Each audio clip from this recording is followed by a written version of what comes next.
Ya, pengalaman di sana tentunya menegangkan sekali, Mas Saiful. Jadi kita setiap hari bertaruh nyawa dalam kondisi yang perang seperti itu, di mana pinggir jalan kita melihat banyak kendaraan-kendaraan perang, checkpoint dengan petugas bersenjata, juga suara-suara dentuman artileri, mortar, dan misil, serangan-serangan udara seperti itu. Itu perasaannya benar-benar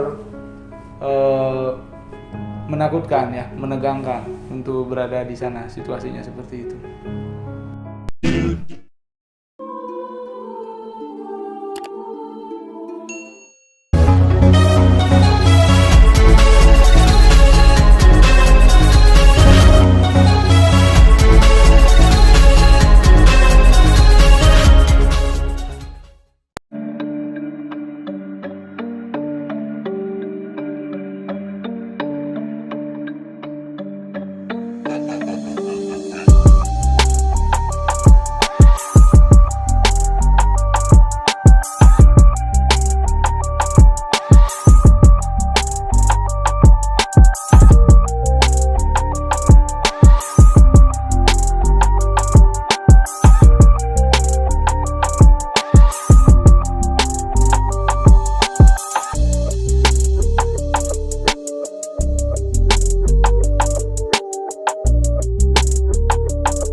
Assalamualaikum warahmatullahi wabarakatuh. Saya Muhammad Saiful Baitur Rahman dari Media Lintas Berita Indonesia.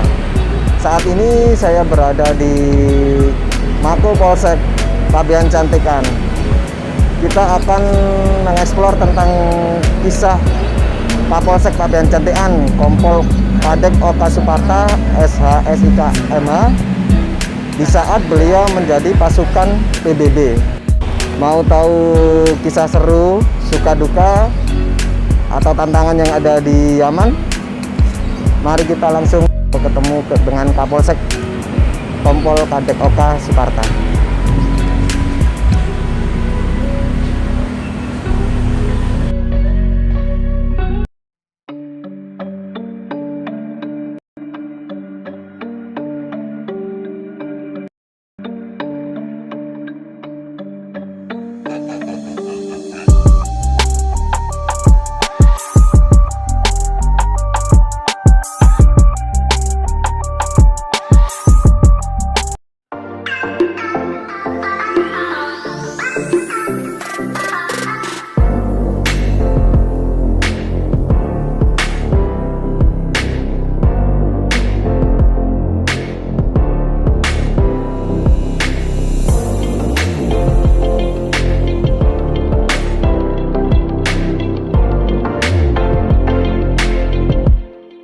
Gimana, Mas Saiful? Ada yang bisa dibantu? Iya, dan butuh waktu sebentar ini, Dan. Iya. Kita akan mendengar kisahnya beliau, jenengan, Dan, tentang di Yaman menjadi pasukan perdamaian PBB. Oh iya. Nah, kita ingin tahu sih, Dan. Awalnya komandan ini berangkat ke Yaman gimana itu, Dan? Oh iya. Jadi pertama-tama sebagaimana diamanatkan di Undang-Undang Dasar ya, negara kita kan ikut melaksanakan ketertiban dunia berdasarkan perdamaian abadi dan keadilan sosial. Dari sana Polri juga sebagai representasi pemerintah atau negara kita itu ikut berpartisipasi aktif dalam menjaga ketertiban dunia. Nah, di sini kita memang tergabung dalam Perserikatan Bangsa-Bangsa, di mana Polri melalui Divisi Hubungan Internasional itu menjalin kerjasama dengan Badan PBB di New York di bawah bendera UNPOL namanya ya, yang bertugas untuk mengatur partisipasi kepolisian negara-negara anggota PBB untuk ikut berpartisipasi aktif dalam negara-negara yang masih berkonflik seperti itu. Nah, awal mulanya itu Polri menjaring peminat dari masing-masing daerah untuk dilakukan seleksi untuk dijadikan pasukan perdamaian. Seleksi itu dilaksanakan di Jakarta dengan penguji langsung dari anggota PBB sendiri. Jadi ada perwakilan dari PBB yang melakukan ujian di Jakarta. Dari sekian banyak peserta, nanti akan terjaring beberapa anggota yang lulus seleksi, yang kemudian akan menjadi standby force. Jadi dia sifatnya di standby-kan. Seandainya ada misi-misi yang membutuhkan anggota, nanti dari pasukan yang standby itu akan diambil sesuai dengan jumlah yang diminta. Nah, jadi ada yang berangkat ke misi yang di Afrika, di negara-negara seperti Kongo, Mali, Sudan Selatan, Haiti. Nah, salah satunya adalah Yaman di negara Timur Tengah, dan saya termasuk yang dikirim oleh Indonesia beserta 2 orang lainnya. Jadi Polri mengirim 3 personil ke Yaman waktu itu. Komandan ini waktu dikirim dari daerah mana? Oh, jadi waktu itu saya sedang berdinas di Surabaya, di Mojokerto tepatnya, di Jawa Timur, di Mojokerto. Waktu itu saya menjabat Kasat Lantas Mojokerto Kota pada saat pemanggilannya. Itu dengan pangkat apa itu? Pangkat waktu itu masih AKP, kemudian datang TR panggilan, kemudian kita harus sudah berada di Mabes keesokan harinya untuk persiapan pemberangkatan, mulai dari latihan-latihan pendahuluan, kemudian upacara tradisi, kemudian pelepasan oleh Kadifu Pinter sampai di daerah misi. Itu Mas Ebu. Di hari atau tanggal tahun berapa itu kan? Jadi pada waktu itu persis hari kedua Lebaran tahun 2019 waktu itu. Saya ingat betul karena saat itu kita sedang melakukan silaturahmi ke beberapa tempat di Surabaya. Nah, waktu itu saya mendapat kabar sekitar bulan apa itu ya? Bulan Mei mungkin ya. Mei atau Juni ya. Iya, jadi mendapat TR pemanggilan itu. Kemudian saya persiapan dan besoknya saya sudah terbang ke Jakarta meninggalkan pekerjaan saya di sini. Terus keluarga gimana dan waktu ditinggal harus ke sana? Ya, kita sebagai anggota Polri tentunya juga harus siap ya, mau ditempatkan di mana saja. Ini kan sifatnya perintah dan tugas yang harus kita laksanakan. Jadi mau tidak mau, suka tidak suka, ini adalah kewajiban yang harus ditunaikan. Jadi saya beri pengertian kepada keluarga bahwa ini adalah tugas yang harus ditunaikan, walaupun mungkin dari keluarga tidak memungkiri agak khawatir karena negara yang kita akan datangi itu masih bergejolak perang di sana, begitu. Berapa lama itu dan sampai tugas di sana? Untuk misinya sendiri itu selama 12 bulan, akan tetapi pada saat saya hampir menyelesaikan misi, kita diperpendek menjadi 11 bulan karena waktu itu pandemi, sekitar bulan April tahun lalu, 2 tahun lalu ya.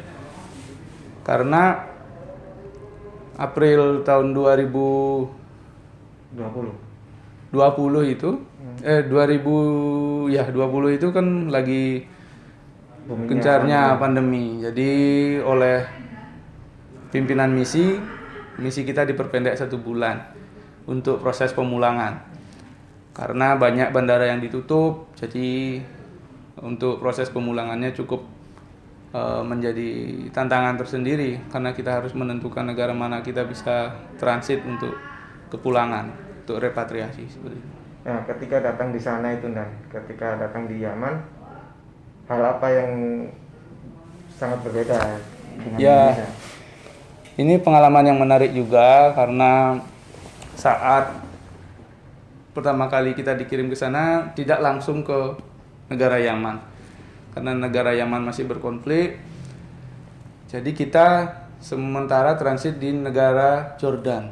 Jadi di ibu kota Amman kita diterima oleh KBRI Jordan.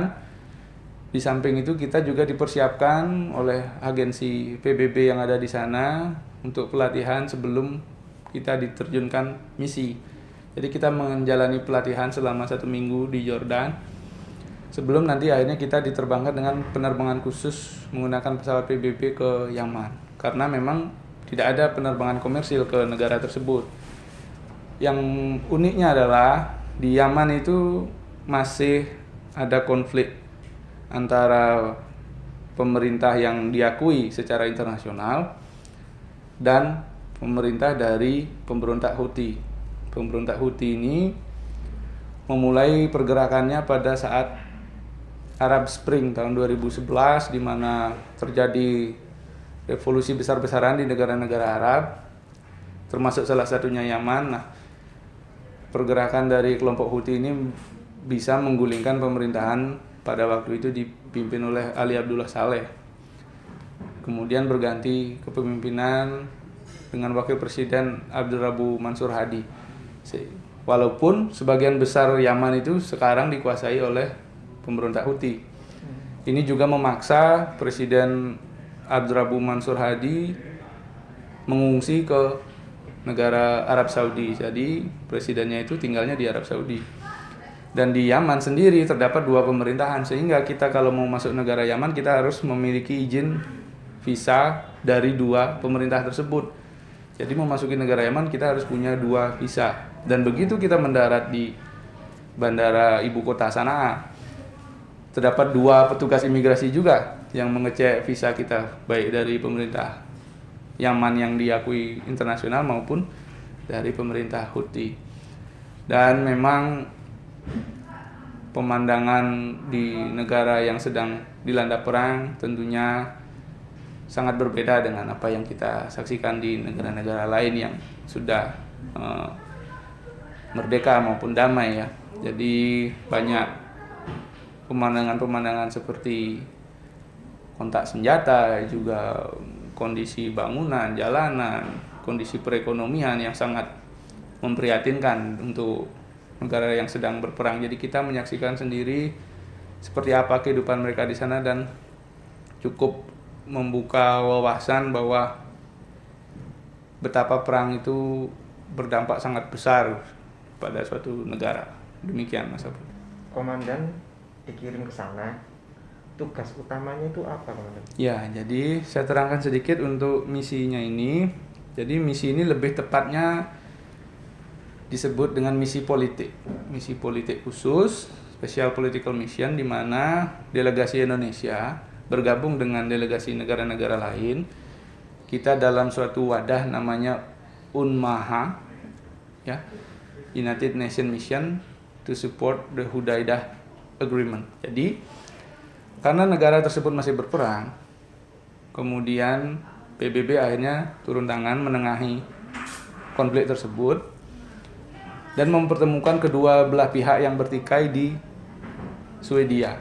Lahirlah perjanjian Stockholm Agreement. Implementasi dari Stockholm Agreement itu melahirkan perjanjian Hudaidah. Nah, tugas dari UNMAHA ini adalah mengawal perjanjian Hudaidah itu supaya benar-benar dilaksanakan oleh kedua belah pihak. Inti dari perjanjian Hudaidah itu adalah melaksanakan demilitarisasi di wilayah Hudaidah. Hudaidah itu adalah garis depan peperangan di Yaman. Tugas kita sendiri adalah memastikan perjanjian itu dilaksanakan. Sehingga setiap hari kita memantau sejauh mana perjanjian itu sudah diimplementasikan. Apakah proses demilitarisasinya sudah dilakukan? Demilitarisasi itu seperti penarikan pasukan, gencatan senjata, pembersihan ladang ranjau. Nah, jadi kita melaksanakan patroli, mengecek apakah hal itu sudah dilakukan. Nah, Kita juga gini kan, kita juga dengar komandan ini ke sana nggak boleh bawa senjata. Ya, Terus ketika sampai terjadi konflik gimana itu, Nan? betul sekali. Jadi khusus untuk misi di Yaman ini sendiri agak berbeda dari misi-misi PBB di daerah lain, di mana kita tidak diperbolehkan menggunakan senjata, kita bahkan tidak diperbolehkan menggunakan seragam. Jadi kita ke sana menggunakan seragam sipil, dan barang-barang yang dilarang untuk dibawa ke Yaman sangat banyak listnya. Mulai dari kamera, kita tidak boleh bawa. Kemudian teropong, pakaian yang berbau militer atau seragam kepolisian, senjata. Semua hal-hal yang dianggap membahayakan itu tidak boleh dibawa. Karena misi kita di sana adalah misi politik. Kita bukan misi penjaga perdamaian. Sehingga perlindungan kita adalah kita berada di posisi yang netral di sana. Kita berusaha untuk mendamaikan kedua belah pihak, dan kedua belah pihak setuju untuk mengizinkan pasukan PBB melaksanakan tugasnya dalam lingkup kewenangannya saja. Sehingga walaupun mereka sedang berperang, apabila misalnya kita mau melaksanakan kegiatan, kita harus minta izin dulu kepada kedua belah pihak. Misalnya, kita akan melaksanakan patroli.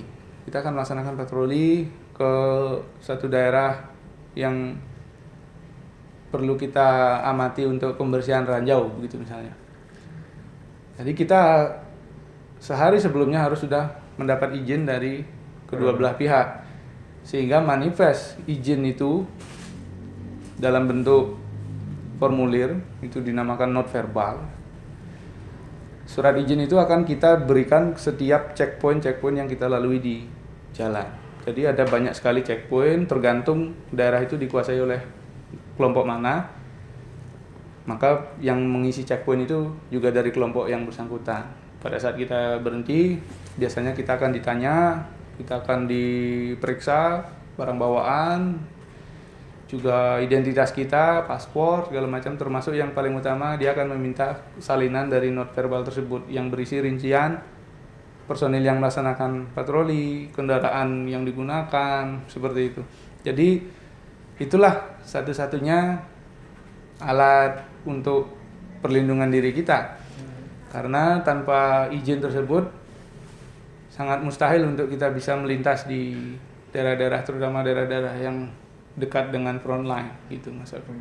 Ini, dan kita juga mau tanya tentang situasi yang paling menegangkan yang komandan rasakan saat di sana. Oh iya, yang paling menegangkan tentunya setiap kegiatan gitu memiliki tantangan sendiri ya, karena situasi di sana memang tidak bisa diprediksi. Walaupun kita memegang izin untuk melintas, seperti pada suatu ketika dilaksanakan patroli itu sempat jatuh misil itu hanya beberapa puluh meter dari konvoi kendaraan kita. Jadi ada hantaman serangan udara waktu itu menyasar kepada satu buah truk yang kebetulan berpapasan dengan kita, dan itu jaraknya sangat dekat dengan rombongan konvoi pada waktu itu. Untungnya tidak sampai berdampak kepada rombongan PBB. Sebenarnya ini mendapat respon yang keras dari pimpinan misi, di mana kita melayangkan protes bahwa kita sudah mengantongi izin untuk melintas tapi masih ada serangan. Dan memang serangan itu bukan ditujukan untuk kepada PBB, cuman tetap saja itu menjadi suatu peristiwa yang cukup menegangkan ya, pada waktu itu, di mana jaraknya yang cukup dekat dan kita merasakan sendiri dampak dari getaran ledakan itu. Kemudian juga pada saat kita melaksanakan patroli untuk pembersihan ladang ranjau itu sendiri, setiap langkah itu kita benar-benar perhatikan. Kita mengikuti petunjuk dari pemandu arah, sehingga jangan sampai nanti kita salah posisi, itu bisa berakibat fatal seperti itu. sekali patroli itu berapa personil? Sekali patroli biasanya antara 3 sampai 4 mobil. Itu tergantung kebutuhan di lapangan. Yang jelas satu mobil khusus sendiri itu untuk paramedik. Jadi personilnya satu mobil itu 2 sampai 3 orang, termasuk pengemudinya. Dan untuk paramedik sendiri 2 orang di belakang. Kita setiap berangkat menggunakan alat komunikasi HT dan telepon seluler untuk nomor lokal di sana. Akan tetapi tentunya sinyal yang didapat tidak sebagus seperti kondisi normal. Dalam situasi perang seringkali kita berada di tempat-tempat yang benar-benar blank area, jadi benar-benar tidak ada sinyal. Di sana kita terputus komunikasi sampai kita bisa melaporkan kembali ke markas, itu menunggu dapat sinyal dulu. Dan ini merupakan tantangan tersendiri, jadi kita harus bisa bertahan dalam situasi-situasi seperti itu. Karena setiap patroli biasanya memakan waktu sampai 1 hari, karena untuk mencapai tempatnya sendiri itu sudah jauh, belum lagi kembalinya. Jadi kita selalu target jangan sampai kita kemalaman di jalan, karena sangat rawan kalau kita jalan di malam hari. Kendaraan kita identitas PBB seperti bendera maupun tulisan UN di bodi kendaraan tidak akan terlihat, dan ini sangat berbahaya. Setelah melakukan protes itu, dan ada reaksi nggak dari kedua belah pihak yang bertikai ini? Kita mendapat balasan dari pihak koalisi Arab Saudi, di mana memang kendaraan yang ditargetkan itu merupakan targetnya mereka, karena disinyalir membawa suplai persenjataan untuk pemberontak Houthi yang baru keluar dari pelabuhan. Tapi dijelaskan juga bahwa PBB tidak ditargetkan pada serangan tersebut. Jadi memang targetnya sudah ditentukan, hanya saja posisinya pada saat itu berdekatan dengan konvoi kendaraan kita. Sudah di lock gitu ya? Ya. Apa nggak pernah terjadi pertikaian atau peperangan yang berdekatan dengan markas? Ya, kita sendiri mengadakan perundingan dengan memanggil delegasi masing-masing pihak dari kedua belah pihak. Tidak jarang tensinya meninggi, di mana delegasi tersebut beradu argumen, bahkan sampai hampir beradu fisik. Seperti itu, karena yang kita panggil untuk berunding itu merupakan petinggi-petinggi dari masing-masing pihak, dan memang terjadi tarik ulur untuk kepentingan dalam setiap perundingan yang kita laksanakan, sehingga hasil-hasil yang dicapai pun seringkali progresnya lambat karena adanya perbedaan pendapat dari kedua belah pihak, kemudian juga adanya protes. Jadi kita berusaha semaksimal mungkin mencapai kesepakatan kedua belah pihak untuk semakin taat kepada proses gencatan senjata yang sedang diusahakan, sehingga lambat laun akan bisa memulihkan situasi di Yaman. Tapi prosesnya tersebut sangat berjalan lambat dikarenakan memang kedua belah pihak susah untuk mencapai kata sepakat. Itu ketika komandan mau balik ke Indonesia, apakah di sana sudah semakin membaik atau semakin meruncing? Ya, jadi progres sudah ada, di mana kita sudah punya timeline sendiri ya, program kita sendiri apa yang harus kita capai, dan syukurnya kita bisa mencapai itu. Jadi untuk di daerah Hudaidah sendiri proses demilitarisasi sudah berjalan. Kita sudah membuat konsep operasi di mana perluasan wilayah yang dibersihkan dari unsur-unsur militer itu sudah semakin jauh. Di mana tadinya pelabuhan Hudaidah itu merupakan daerah yang rebutan dari kedua belah pihak, dikarenakan pelabuhan Hudaidah ini posisinya sangat penting di sana, karena itu merupakan gerbang jalur bantuan kemanusiaan. Sehingga di sanalah PBB mengambil alih untuk menjadikan daerah tersebut sebagai green zone, sehingga bantuan-bantuan internasional bagi masyarakat yang terdampak perang bisa disalurkan, sehingga rakyat-rakyat Yaman yang berada di ambang kelaparan itu bisa kita bantu dari sana. Sehingga Pelabuhan Hudaidah ini titik awal kita melakukan gencatan senjata, semakin meluas, dan sampai saya mengakhiri misi itu sudah mencapai 50 km dari titik tersebut. Selain sebagai pasukan perdamaian dan delegasi dari Indonesia, apakah juga membawa bantuan untuk warga yang di sana? Ya, kita di sana sifatnya hanya menjadi personil, ya, tidak memberikan bantuan, tapi kita membantu untuk penyalurannya. Ya, jadi ada bagian-bagian PBB di sana yang khusus memang untuk memberikan bantuan. Di sana selain agensi Unmaha juga ada UNICEF yang mengurusi anak-anak, kemudian juga ada Save the Children yang juga mengurusi anak-anak, ada juga Badan Pangan Dunia di sana, sehingga semua sudah punya fungsi masing-masing counterpart. Sedangkan kita Unmaha memang khusus untuk masalah politiknya saja. Seperti itu. Jadi setelah ada persetujuan Stockholm, berarti kan tingkat kematian di sana juga semakin menurun.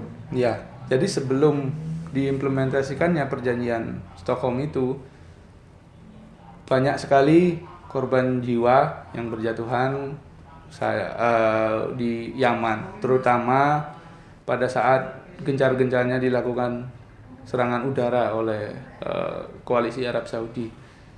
Sejak adanya perjanjian Stockholm, angka ini menurun drastis. Kalau untuk angka yang tercatat resmi di PBB itu sekitar 10.000 orang meninggal awal-awalnya itu. Walaupun banyak yang meragukan angka ini karena jumlahnya mungkin bisa lebih besar, karena itu yang tercatat saja.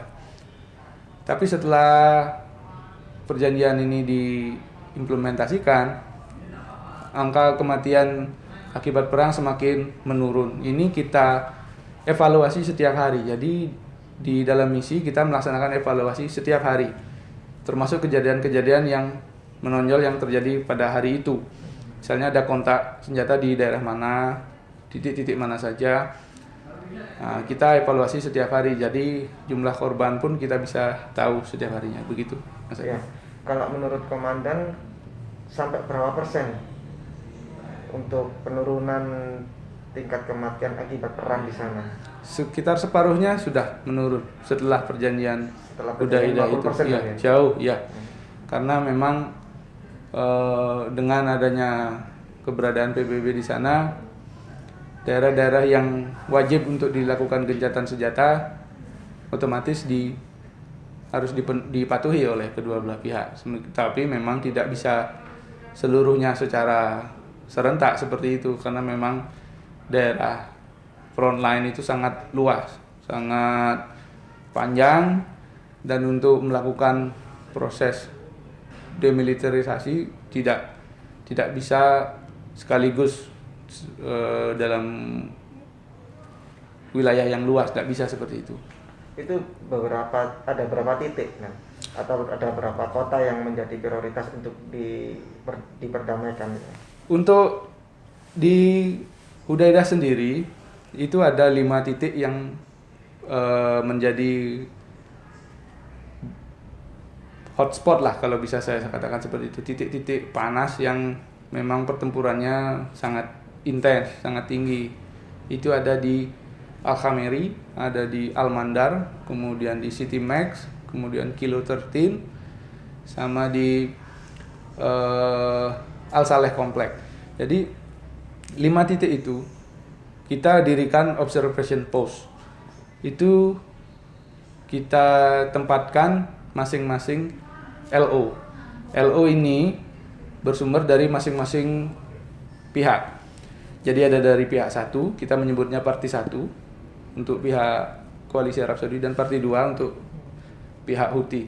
Kedua belah pihak menempati observation post tersebut bersama-sama. untuk mengawasi proses gencatan senjata. Karena di titik-titik itulah kegiatan peperangan sangat intens. Dan kita dari PBB akan melakukan kunjungan ke OPI itu. Melakukan kunjungan, mengecek apakah proses tersebut sudah berjalan dengan baik atau tidak. Yang sering menjadi masalah adalah dalam OPI ini kedua belah pihak kadang masih terdapat konflik, masih terdapat benturan. Bahkan pernah salah satu LO ditembaki di OPI dan kena kepalanya waktu itu. Sehingga ini pihak Parti 1 sampai menarik semua personelnya dari masing-masing OPI untuk melancarkan protes, di mana OPI itu seharusnya tidak boleh diserang, akan tetapi ada serangan seperti itu.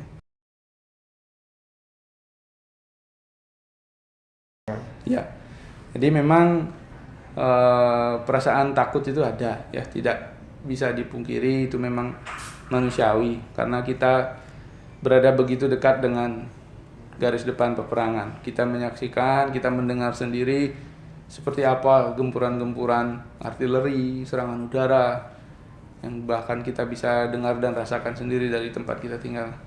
Dan di sana tentunya kita tetap berpegang pada prinsip bahwa kita harus menunaikan tugas yang diemban ini. Kita membawa bendera PBB, ya, kita membawa nama negara. Jadi sebisa mungkin kita laksanakan tugas ini sebaik-baiknya. Kalaupun memang kita merasa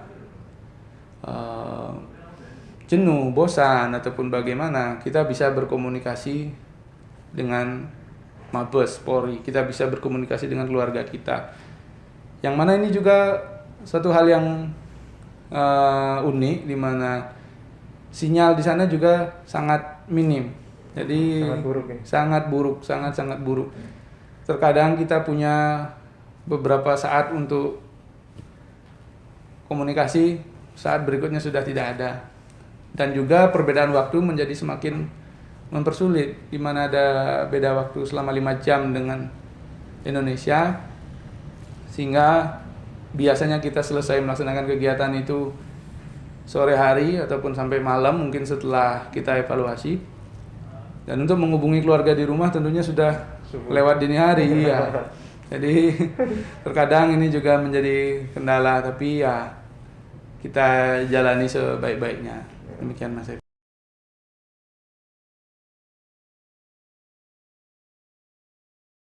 Jadi pada waktu itu dari misi mengusahakan kita untuk kembali. Beberapa misi bahkan tidak bisa kembali dan harus diperpanjang, bahkan sampai 3 bulan, 6 bulan untuk di misi-misi lain.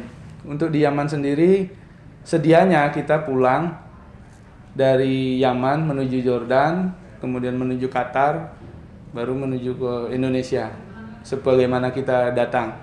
Akan tetapi untuk bandara di Jordan maupun di Yaman tidak melayani penerbangan dikarenakan pandemi, sehingga alternatif lain kita terbang melalui Afrika lewat Ethiopia ataupun Djibouti. Saat itu pun tidak menerima, sehingga satu-satunya jalan setelah melalui proses negosiasi, pemerintah Oman bersedia untuk menjadi tempat transit kita melaksanakan kepulangan, sehingga kita harus melakukan pelayaran selama 10 hari. Kita menggunakan kapal, kita berlayar dari Yaman ke Oman melewati celah Bab El Mandeb, itu di perairan Somalia, yang mana banyak perompak-perompak di sana. Dan kita sampai di Oman setelah 10 hari berlayar. Kemudian kita menggunakan penerbangan khusus PBB dari Oman langsung menuju Jordan. Di Jordan pun kita tidak diperkenankan keluar dari pesawat, hanya pindah pesawat saja keluar, tidak diperkenankan untuk transit, tapi memang bandaranya sudah tutup, tidak ada aktivitas. Kemudian kita terbang menuju Soekarno-Hatta di Jakarta. Dan di sana kita dijemput oleh personil dari Divu Binter. Begitu tiba kita dilaksanakan rapid test, kemudian dikarantina di daerah Jakarta Selatan selama 2 minggu sebelum kita bisa menghadap ke Mabes Polri untuk kepulangan kita. Seperti itu Mas Edu. Berarti nggak langsung ketemu keluarga ya? Tidak, jadi begitu proses pulang dari Yaman ke Oman, terbang sampai di Jakarta itu pun harus karantina dulu, baru kita bisa pulang setelah itu.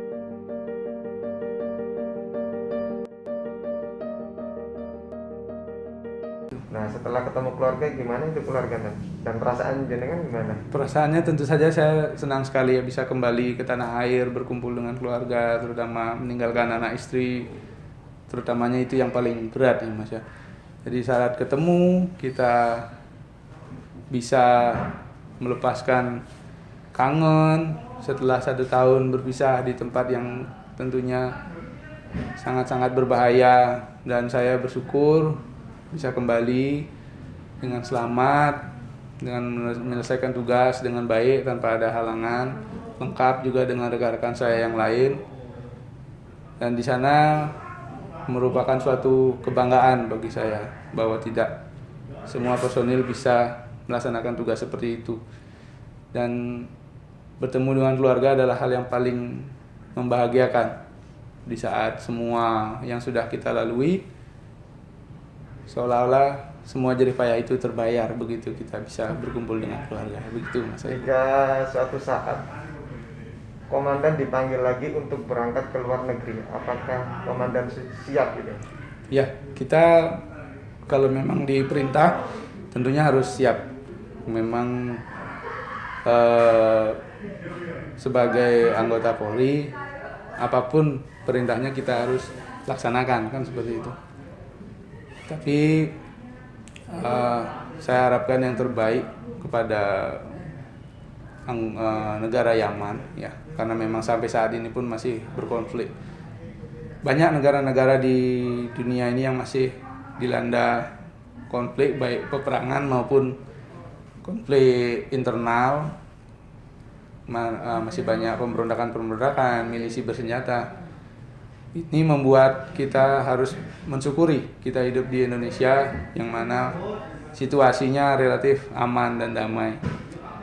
Jadi pengalaman ke luar negeri ini benar-benar membuka wawasan bagi saya, membuka mata saya bahwa masih banyak negara-negara di dunia ini yang masih bertikai seperti itu. Masih dalam keadaan susah.